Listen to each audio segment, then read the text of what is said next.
What if the greatest story ever written wasn't born from ambition, but from heartbreak?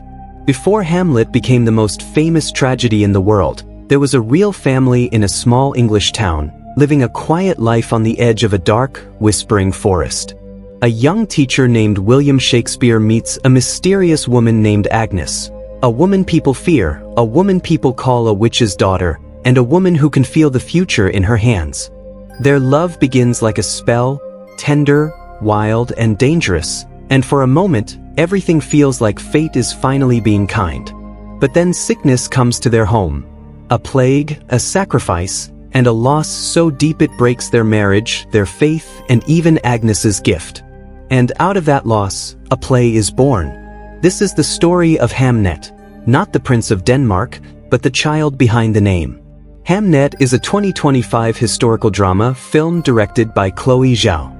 It follows a fictionalized story of William Shakespeare, his wife Agnes, historically known as Anne Hathaway, and their children in Stratford-upon-Avon. It explores how a family tragedy ultimately inspires Shakespeare's greatest masterpiece, Hamlet.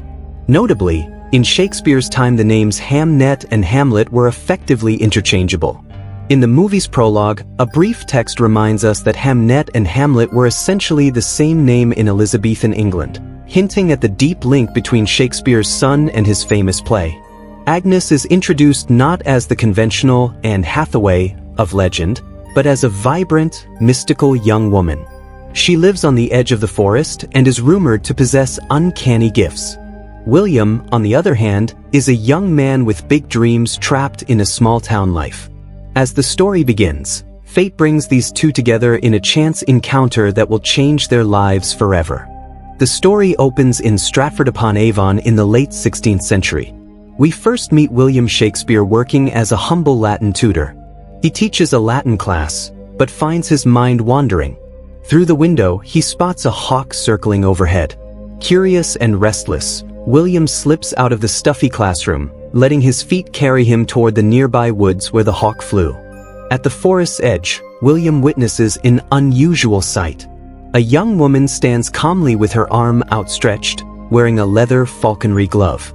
With a sharp whistle, she summons the hawk to perch on her glove. William is mesmerized. The woman's confident command over the wild bird intrigues him instantly. He has never seen anything like this in Stratford. William approaches carefully, and the woman notices him. She is a bit guarded at first. As someone rumored to be a wise woman, or even a witch's daughter, Agnes is used to keeping to herself. William greets her and admires the hawk. He asks how she managed to tame such a creature. Agnes only smiles mysteriously. She allows William to step closer and even lets him gently stroke the hawk's feathers. In this brief exchange, a spark flickers between them. They talk quietly as Agnes tends to her bird.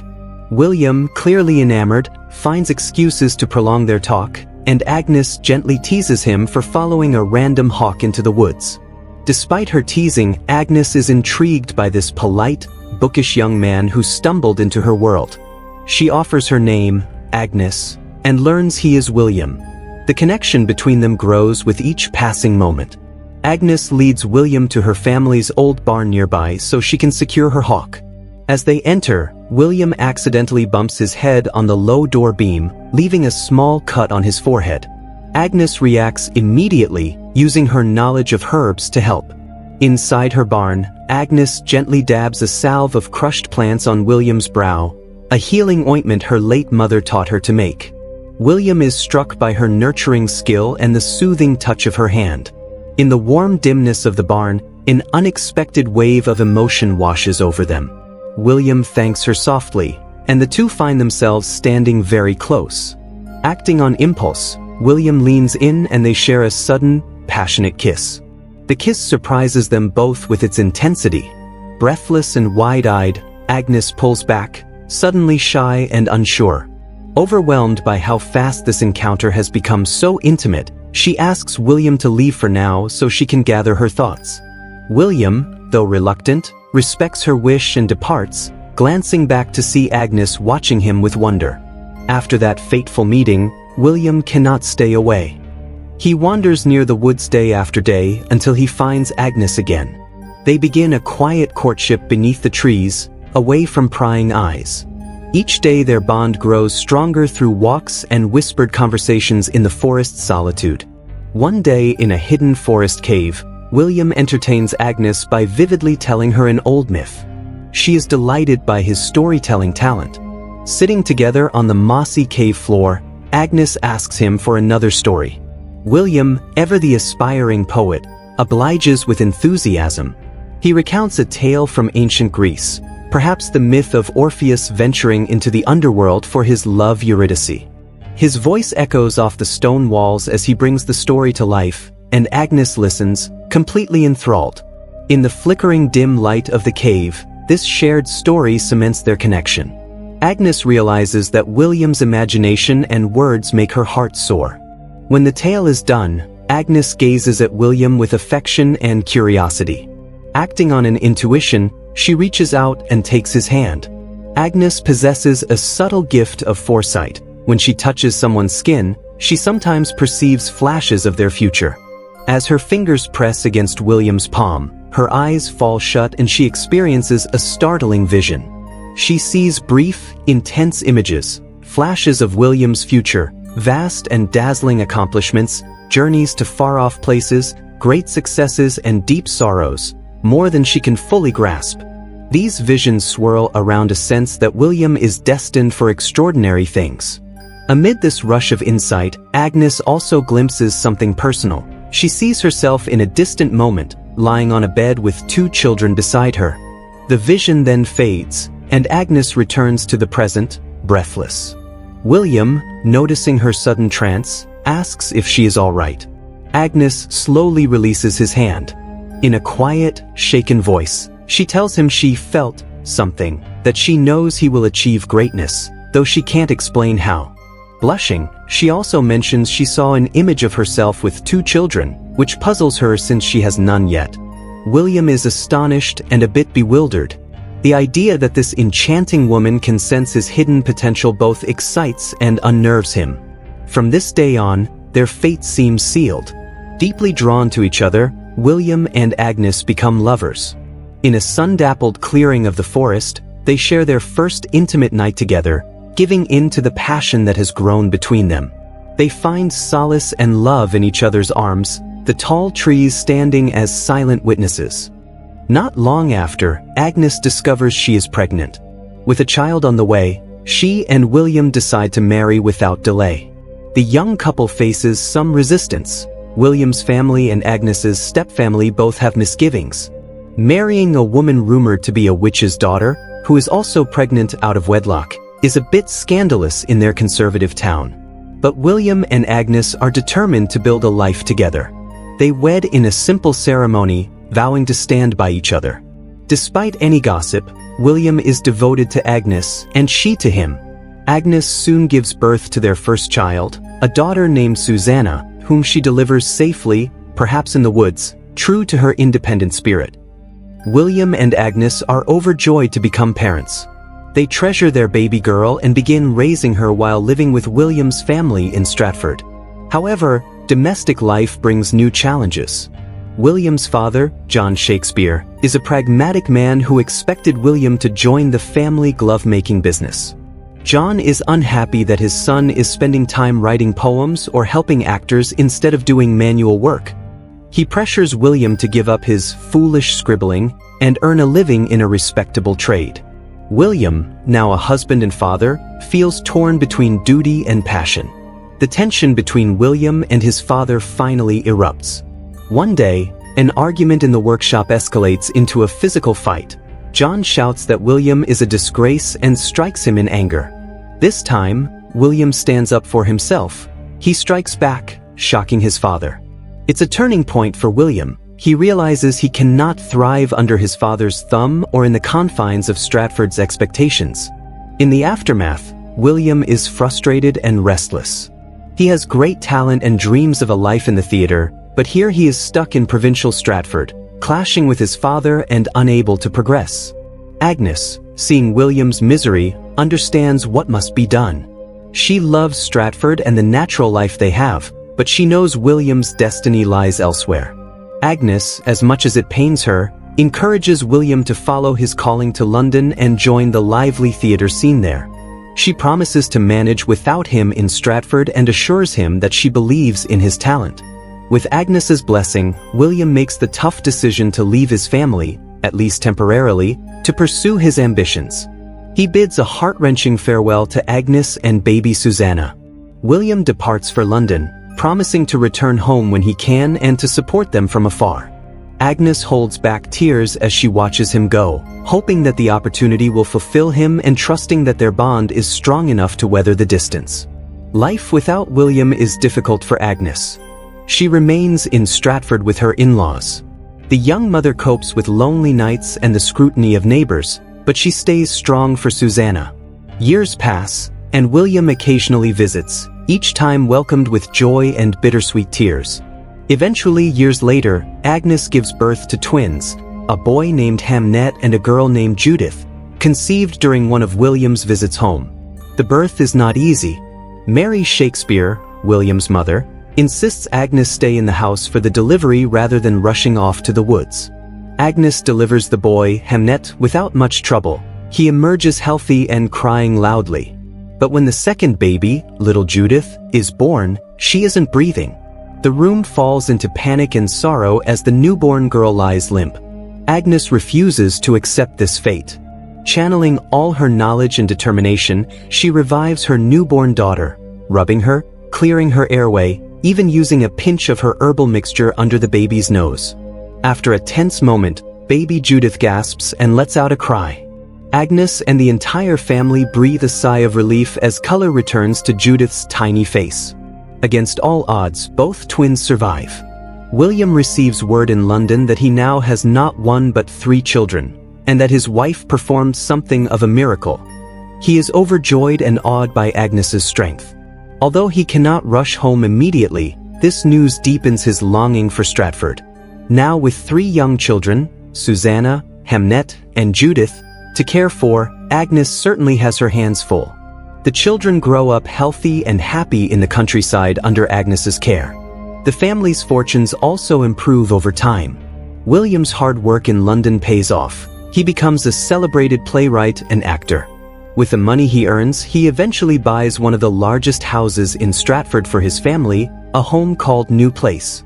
Agnes and the children move into this comfortable house, awaiting the times William can come back to visit. Agnes remains deeply connected to nature and continues using her herbs and remedies in daily life. She raises the children with love, patience, and a bit of her woodland wisdom. The children are all lively and close, especially the twins Hamnet and Judith, who are inseparable. Hamnet in particular is a bright, imaginative boy. He admires his absent father and even expresses a desire to join William's theatre troupe when he grows up. Agnes gently smiles at this and, with her intuitive sense, tells Hamnet she believes he will have a bright future. As always with Agnes's foresight, there is an undercurrent of mystery to her words.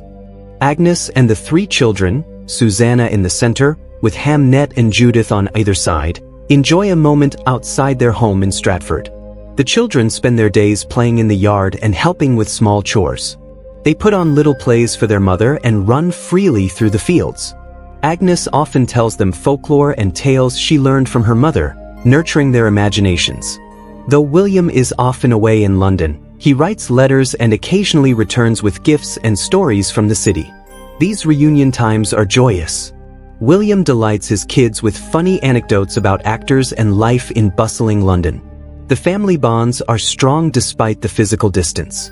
One cherished part of their life is Agnes's pet hawk, the very same falcon that indirectly brought William and Agnes together years ago. The hawk has grown old but remains a beloved presence, often seen perched calmly nearby when Agnes tends her garden or when the children play. In time, the hawk grows frail and eventually dies of old age. The family holds a small forest ceremony to bury the hawk in the woods that Agnes loves. Agnes comforts her grieving children by telling them the bird will carry their wishes up to heaven in its heart. Young Hamnet takes this idea to heart. He wholeheartedly believes it. The children imagine the hawk's spirit soaring above the treetops, keeping their hopes alive in the sky. This gentle lesson about finding meaning in loss leaves a deep impression on Hamnet. In the aftermath of Hamnet's death, the once loving partnership between Agnes and William is strained by heartbreak. Agnes is drowning in sorrow, barely able to get through each day caring for Susanna and Judith. William is equally grief-stricken, but his way of coping differs. He grows quiet and restless. Stratford, which used to be home, now suffocates him with reminders of Hamnet at every corner. After a short period, William tells Agnes he needs to return to London to attend to business, and perhaps to escape the pain. Agnes is angered by this. She cannot fathom how he could leave the family when they are all hurting so deeply. The two have a bitter argument fueled by their shared pain. Agnes accuses William of running away from his family and his son's memory. William, in turn, snaps that he can't breathe in Stratford, that drowning himself in work might be the only way he knows to cope. Harsh words are exchanged in grief. Ultimately, William does depart for London, leaving Agnes feeling abandoned in her darkest hour. She tends to the household and the girls alone, her spirit drained. The spark of foresight that once gave her comfort and guidance grows dim. Agnes finds that in her despair, her mystical intuition has gone quiet. She feels truly lost. Back in London, William is a man haunted. We see him wandering the banks of the River Thames at night, cloaked in grief. He considers suicide, whispering, to be or not to be, to himself, the ultimate question of existence from which he finds no easy answer. In that dark moment by the moonlit river, it seems William might succumb to despair. But he eventually steps back from the ledge, choosing to live on. Still, the depth of his anguish is clear. Hamnet's death has left an indelible mark on William's soul. Eventually, William channels his grief into writing a play inspired by Hamnet's memory. That play is The Tragedy of Hamlet, destined to become one of the greatest works in literature. Through this creative act, William seeks to make sense of his loss. He pours all his questions about life, death, and fate into the play. One day back in Stratford, Agnes's estranged stepmother hands her a flyer announcing a new play in London, The Tragedy of Hamlet. Seeing her late son's name being used as the title of a play startles and enrages Agnes. She immediately realizes that this must be William's doing. To Agnes, it feels like a betrayal, as if William has taken their son's name and memory and turned it into a public spectacle without consulting her. Agnes resolves to go to London to see for herself what William has done. Her loyal brother Bartholomew accompanies her on the journey to ensure her safety. It's likely Agnes's first time traveling such a long distance, but grief and anger fuel her determination. Meanwhile, in London, William and his company are deep in rehearsals at the Globe Theatre for the first performance of Hamlet. William has poured his soul into this play and demands the actors deliver it with genuine passion. He even takes on a role himself, that of the ghost of Hamlet's father, so he can personally imbue the performance with the emotion he intends. The day arrives for the first public performance of Hamlet.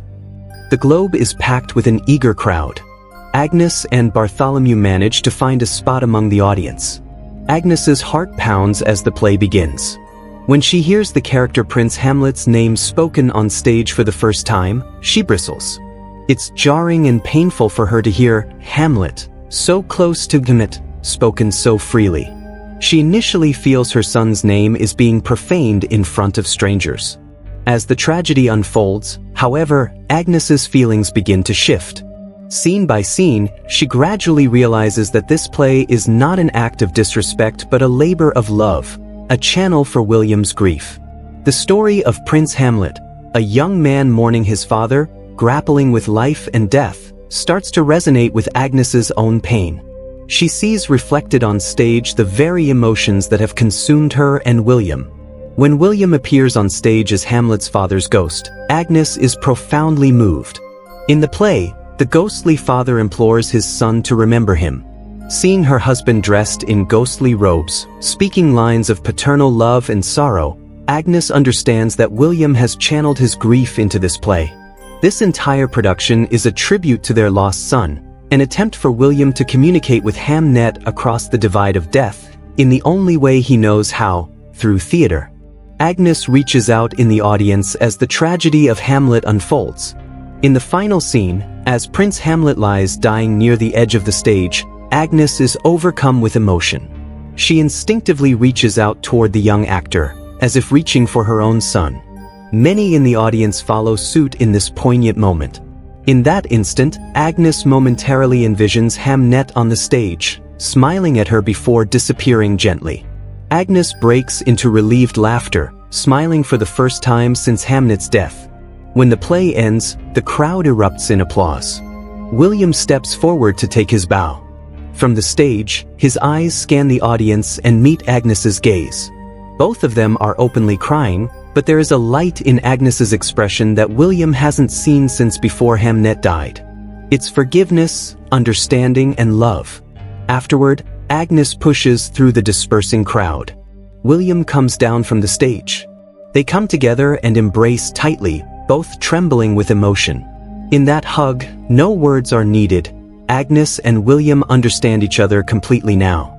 He silently asks for forgiveness for leaving her alone in grief, and she assures him of her love and the depth of his tribute to their son. By the time Agnes steps into the Globe Theatre, she isn't looking for entertainment. She's looking for answers, and maybe she's looking for someone to blame. At first, hearing the name Hamlet feels like being stabbed. It sounds too close, too cruel, like William took their son's memory and turned it into a show for strangers. But scene by scene, something changes. She starts to realize this isn't theft, it's grief on a stage. William isn't pretending, he's bleeding in public. Every line is a confession, every silence is a funeral, and when he appears as the ghost calling for remembrance, Agnes finally understands. This play is William's way of reaching their son, the only way he knows how. And then the final moment comes. As Hamlet stumbles toward death at the edge of the stage, Agnes reaches out, not for the actor, but for Hamnet. And as the audience reaches too, it feels like the whole room is mourning together. In Agnes's mind, she sees her boy again, not sick, not afraid, but standing behind that thin curtain like a spirit. He looks at her, his sadness softens into a smile, and then he turns and walks away, disappearing into the backstage darkness, like slipping into the forest cave Agnes always feared and loved. For the first time since his death, Agnes laughs. Not because the pain is gone, but because she finally understands Hamnet didn't vanish. He changed shape. He became a story. And as the crowd applauds, Agnes and William lock eyes, both crying, both shattered, but finally connected again. Because sometimes, the only way to survive losing someone is to give them a place where they can live forever, on a stage, in words, in us. Through art and love, the Shakespeare family finds a measure of healing for their devastating loss. By writing and staging Hamlet, William transformed personal grief into something universal and lasting. Agnes, by witnessing the play, is able to release the pain she's held inside and remember her son with a new sense of peace.